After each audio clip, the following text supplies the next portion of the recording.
CPM party Congress സമാപിച്ചതിന് തൊട്ടു പിന്നാലെ കണ്ണൂരിൽ പി ജയരാജനെ പുകഴ്ത്തിക്കൊണ്ട് വീണ്ടും ഫ്ലക്സ് ബോർഡുകൾ ഉയർന്നു. തൂണിലും തുരുമ്പിലും ദൈവമുണ്ട് എന്ന് പറയുന്നത് പോലെ ഈ മണ്ണിലും ജനമനസ്സിലും എന്നെന്നും സഖാവ് നിറഞ്ഞു നിൽക്കും എന്നാണ് ഈ ബോർഡുകളിലുള്ളത്. പാർട്ടി ശക്തി കേന്ദ്രങ്ങളിലാണ് ഫ്ലക്സ് ബോർഡുകൾ സ്ഥാപിച്ചിരിക്കുന്നത്. റെഡ് യങ്സ് കക്കോത്ത് എന്ന പേരിലാണ് ഫ്ലക്സ് ബോർഡുകൾ. കൊല്ലത്ത് നടന്ന സംസ്ഥാന സമ്മേളനത്തിൽ പി ജയരാജൻ CPM സെക്രട്ടേറിയറ്റിൽ ഉൾപ്പെടുമെന്ന് അദ്ദേഹത്തിന്റെ അനുകൂലികൾ പ്രതീക്ഷിച്ചിരുന്നു. പ്രായപരിധി മാനദണ്ഡം മൂലം ഇനിയൊരു അവസരം ജയരാജൻ ഉണ്ടാകില്ലെന്നും ഇത്തവണ അദ്ദേഹം സെക്രട്ടേറിയറ്റിൽ ഉണ്ടാകുമെന്നുമായിരുന്നു പ്രതീക്ഷ.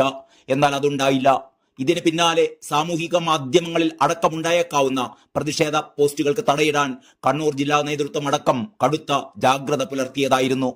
സംസ്ഥാന സെക്രട്ടേറിയറ്റിൽ ഉൾപ്പെടുത്തിയില്ലെങ്കിലും കേന്ദ്ര കമ്മിറ്റിയിൽ അദ്ദേഹം ഉൾപ്പെടുമെന്ന് അനുകൂലിക്കുന്നവർ പ്രതീക്ഷിച്ചിരുന്നു. എന്നാൽ മധുരയിൽ സമാപിച്ച പാർട്ടി കോൺഗ്രസിലും അതുണ്ടായില്ല. ഇതിന് പിന്നാലെയാണ് പി ജയരാജനെ അനുകൂലിച്ചുകൊണ്ട് പാർട്ടിയുടെ ശക്തി കേന്ദ്രങ്ങളിൽ ഫ്ലക്സ് ബോർഡുകൾ ഉയർന്നിട്ടുള്ളത്. സമൂഹ മാധ്യമങ്ങളിലും അദ്ദേഹത്തിന് അനുകൂലമായ പോസ്റ്റുകൾ പ്രത്യക്ഷപ്പെട്ടിരിക്കുകയാണ്.